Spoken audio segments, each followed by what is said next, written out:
Hello everybody. पिछले session में हमने वायु का स्वरूप समझा था। आज हम उससे से भी अधिक मूल तत्व पर चर्चा करेंगे, अग्नि का स्वरूप। ध्यान रहे, आयुर्वेद में वायु गति देता है, लेकिन अग्नि परिवर्तन देता है।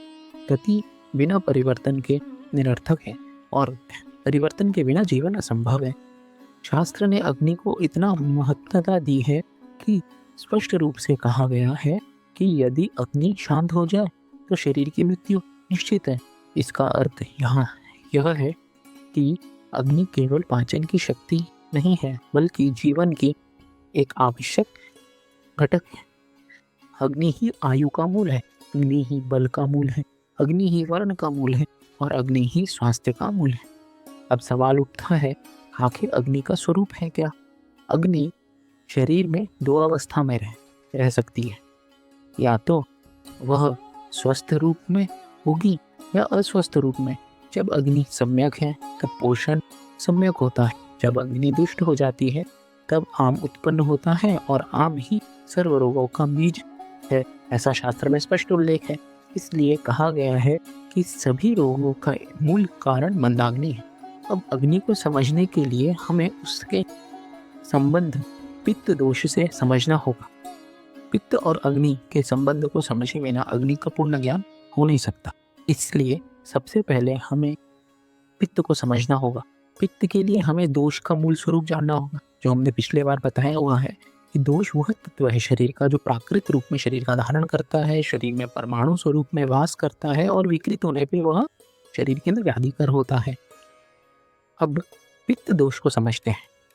जब अग्नि महाभूत के परमाणु और आप महाभूत के परमाणु शक्ति स्वरूप वायु के साथ शरीर के अंदर संचार करते हैं, तब इसको हम पित्त दोष कहेंगे। अर्थात पित्त दोष हुआ क्या? पंचीकृत अग्नि महाभूत के परमाणु प्लस पंचीकृत आप महाभूत के परमाणु प्लस शक्ति स्वरूप वायु। इस बात को बहुत गंभीरता से आप समझिए कि पित्त केवल एक द्रव्य नहीं है। पित्त एक ऐसा द्रव्य है जिसके अंदर अग्नि शक्ति स्वरूप में आश्रित रहती है। अग्नि अपने आप में निराकार शक्ति है और पित्त उसका द्रव्य आधार है। इसको समझने के लिए एक दीपक का दृष्टांत लेते हैं। दीपक के अंदर जो ज्योति चल रही है वह केवल प्रकाश नहीं देती, बल्कि दीपक के पात्र को भी उष्ण बना देती। दीपक का जो वेसल रहता है वो उस ज्योति के कारण गर्म हो जाता है और उष्ण गुण को प्रकट करता है। वैसे ही पित्त के अंदर आश्रित अग्नि अपना उष्ण, तीक्ष्ण और पाक करने का गुण प्रकट करती है। वहाँ अग्नि शक्ति स्वरूप में है और पित्त द्रव्य स्वरूप में है। आचार्य ढल्लन ने इस संबंध को और स्पष्टता से बताया है। आचार्य ढल्लन बोलते हैं कि स्वभावतः अग्नि और पित्त अलग तत्व है, लेकिन चिकित्सा के दृष्टिकोण से इन्हें एक माना जा सकता है, क्योंकि आश्रय और आश्रय सिद्धांत के अनुसार जब आश्रय का नाश होता है तो आश्रय का भी नाश हो जाता है। यहाँ पित्त आश्रय है और अग्नि आश्रय है। यदि पित्त में विकृति आएगी तो अग्नि प्रभावित होगी। यदि पित्त इसी कारण जब हम पित्त की चिकित्सा करते हैं तब वास्तव में हम अग्नि को भी संतुलित कर रहे होते हैं। अब हम अग्नि के त्रिविध विभाजन पर आते हैं। शास्त्र ने अग्नि को जाठर अग्नि, भूत अग्नि, धातु अग्नि में विभाजित। सबसे पहले जाठर अग्नि को समझते हैं। जाठर अग्नि का मूल स्थान ग्रहणी है। ग्रहणी में स्थित जाठर अग्नि अवस्था पाक के माध्यम से आहार का सबसे पहले परिणमन करती है। जब आहार ग्रहण किया जाता है तो वह सबसे पहले बोलस के रूप में आमाशय में पहुंचता है। वहाँ पे सबसे पहले क्लेदक कफ अपना कार्य करता है और क्लेदक कफ आहार को मृदु स्नेहित कर देता है तथा उसके अंदर भिन्न संघात नामक क्रिया करता है। भिन्न संघात का अर्थ है कि जो स्थूल आहार संघात है वह अलग अलग अंशों में विभाजित होने लगता है। इसके बाद पाचक पित्त और समान वायु मिलकर अग्नि को प्रज्वलित करते हैं। समान वायु अग्नि को संवित करता है, उसकी गति को नियंत्रित करता है और पाचक पित्त पाक क्रिया का समापन करता है। यह अवस्था पाक होता है। सार और पित्त का भी विभाजन यही होता है। जाठर अग्नि के द्वारा स्थूल पाचन के बाद आहार रस निर्माण होता है। यदि इस स्तर पर मंदाग्नि है तो आम उत्पत्ति होगी और यही रोग का मूल कारण है। इसमें जो आहार रस निर्माण होता है उसके अंदर सर्व धातु पोषण करने के लिए जो अंश आवश्यक है वो रहते हैं, और साथ ही साथ जाठराग्नि के भी अंश रहते हैं। जाठराग्नि को बताते हुए आचार्य हरित यह कहते हैं कि जाठराग्नि सोममंडल के अंदर वास करता है, और जब समय आता है तो सोममंडल से बाहर निकलकर आहार का पाचन करता है, फिर वो वापस सोममंडल के अंदर चला जाता है। ऐसा उल्लेख आचार्य हरित ने कहा है, हरित ने किया है। अब यहाँ से ही भूत अग्नि का भी क्रिया प्रारंभ होता है। ये बहुत सूक्ष्म और गंभीर सिद्धांत है। जगत का प्रत्येक द्रव्य पंचभूतात्मक है। जब वह द्रव्य शरीर में प्रवेश करता है तो वह बाह्य देश से अंतर्देश में आता है। बाह्य देश के जो नियम है वह शारीरिक देश के नियम से अलग है, इसीलिए उस द्रव्य को शारीरिक भाव में परिणित होना पड़ता है, मतलब ट्रांसफॉर्म होना पड़ता है। यही भूताग्नि का कार्य है। प्रत्येक महाभूत के अंदर एक भूताग्नि स्थित होती है। आकाशीय भाव होगा तो आकाशीय भूताग्नि, वायुव्य भाव हुआ तो वायुव्य भूताग्नि, अग्नेय हुआ तो अग्नेय भूताग्नि, आप्य हुआ तो आप्य भूताग्नि, पार्थिव हुआ तो पार्थिव भूताग्नि। जब जाठर अग्नि अपना कार्य करती है तो वो वहाँ पे स्थित भूत अग्नियों को भी प्रेरित करती है। इस स्टिमुलेशन या प्रेरणा को समझिए। जाठर अग्नि स्थूल पाचन करती है, और उस स्थूल पाचन के द्वारा जो उष्ण तीक्ष्ण गुण उत्पन्न होते हैं वह भूत अग्नियों को जागृत करते हैं। यदि जाठर अग्नि मंद हो तो भूत अग्नि प्रेरित नहीं होगी, इसलिए भूत अग्नि की क्रिया भी जाठर अग्नि पर ही आश्रित है। भूत अग्नि का कार्य जगत के भाव को शारीरिक भाव में परिणित करना है। उदाहरण के रूप में जगत का आप्य भाव जब शरीर में प्रवेश करता है तो भूत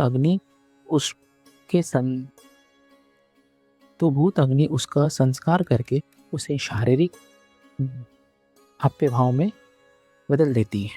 ये कन्वर्जन बिना भूत अग्नि के संभव नहीं है। ये क्रिया द्वितीय अवस्था से प्रारंभ होकर धातु ग्रहण तक चलती रहती है। वास्तव में भूत अग्नि की क्रिया नित्य चलती रहती है, क्योंकि शरीर लगातार पंचभूतात्मक द्रव्यों का आदान प्रदान करता रहता है। शरीर में 7 धातु हैं और प्रत्येक धातु की अपनी अग्नि है। इस अग्नि को धातु अग्नि कहा जाता है। जब जाठर अग्नि के द्वारा संस्कारित आहार रस व स्रोतस में जाता है या गति करता है, तब प्रत्येक धातु अपने अनुकूल अंश को ग्रहण करती है। यह ग्रहण और परिवर्तन की क्रिया धातु अग्नि के द्वारा होती है। जब आहार रस जो जाठर अग्नि द्वारा संस्कृत हो चुका है, जब वह रस व स्रोतस में प्रवेश करता है, तब वह सर्व धातु पोषक है।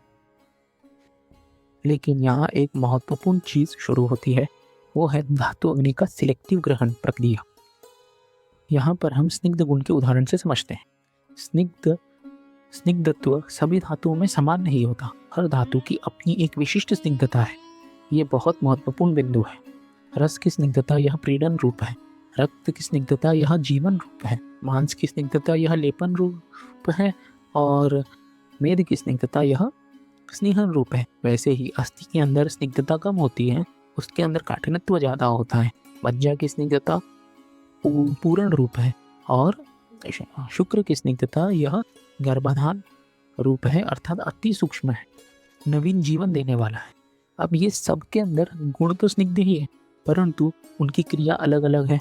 स्निग्ध गुण की इसके अंदर तरतमता है। तो वैसे ही प्रत्येक धातु के अंदर जो स्निग्ध गुण की क्रिया है वो अलग अलग तरीके से अभिव्यक्त हो रही है। इन सब के अंदर स्निग्ध गुण की तरतमता देखने को हमें मिल रही है। अब समझिए धातु अग्नि का कार्य कैसे होता है। जब जाठर अग्नि द्वारा संस्कृत आहार रस व स्रोतस में प्रवेश करता है, तब रस अग्नि उससे केवल रस अनुकूल स्निग्धता का भाग लेती है। बाकी स्वरूप की स्निग्धता का भाग वो ग्रहण नहीं कर पाती या करती नहीं है। इसी को सिलेक्टिव ग्रहण कहते हैं। यही है सामान्य से सामान्य की वृद्धि। जब वही पोषक द्रव्य रक्त व स्रोतस में जाता, यहाँ से स्निग्धता का पूरा भाग, रस की स्निग्धता का पूरा भाग रक्त में नहीं जाता। रक्त अपने अनुकूल उष्ण स्निग्ध भाग को ही ग्रहण करती है। इस प्रक्रिया को समझने बिना धातु परिणमन अधूरा है। शास्त्र के सिद्धांत को याद करिए। सामान्य से सामान्य की वृद्धि होती है। इसका अर्थ सिर्फ इतना नहीं है कि मांस से मांस बढ़ेगा।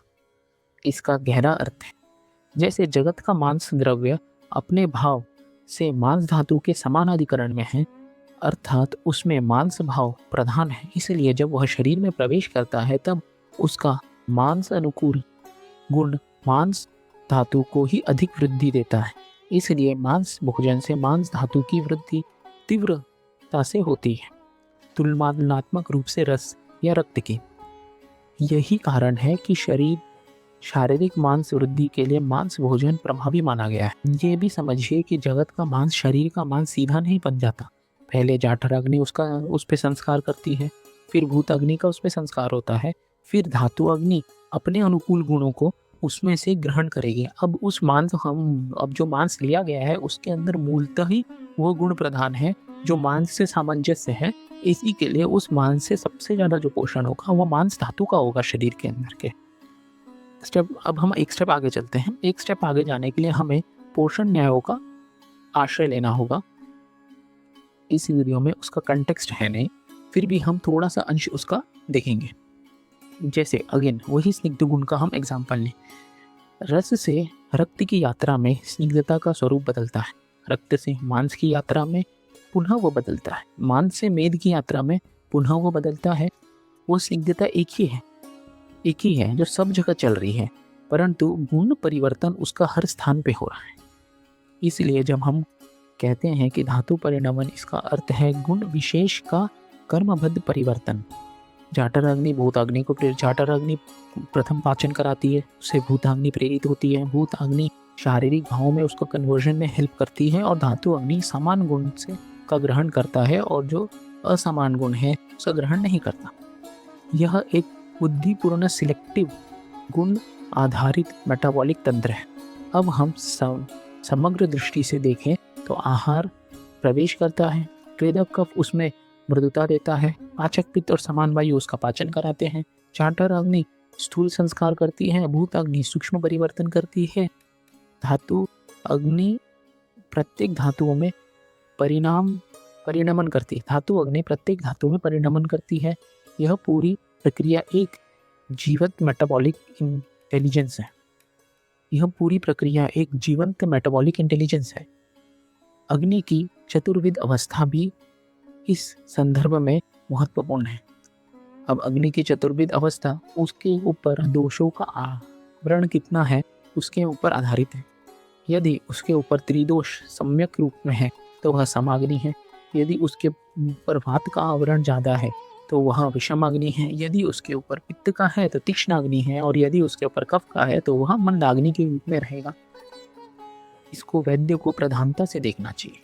अग्नि की रक्षा के लिए आहार की मात्रा, काल, देश, साथ में अवस्था, ये सब का ध्यान रखना चाहिए, क्योंकि अग्नि की जीवन है। अग्नि की रक्षा करेंगे तो आम निर्माण नहीं होगा, आम निर्माण नहीं होगा तो व्याधि ही निर्माण नहीं होगा। तो अब हमने अभी तक अग्नि का पूर्ण स्वरूप देखा, उसके प्रकार देखे दोष बलाबल के अनुसार। अब हम अग्नि है क्या, इस यात्रा में हमने अग्नि है क्या ये समझने की कोशिश की। अग्नि मूलतः शरीर का एक मेटाबॉलिक इंटेलिजेंस है। यह पाचन कराता है और तथा परिणमन कराता है, पोषण कराता है और जीवन का धारण कराता है। यदि अग्नि सम्यक है तो बल, ओजस और आयु को स्थिर रखेगा। यदि अग्नि दुष्ट है तो रोग का कारण बनेगा। धन्यवाद।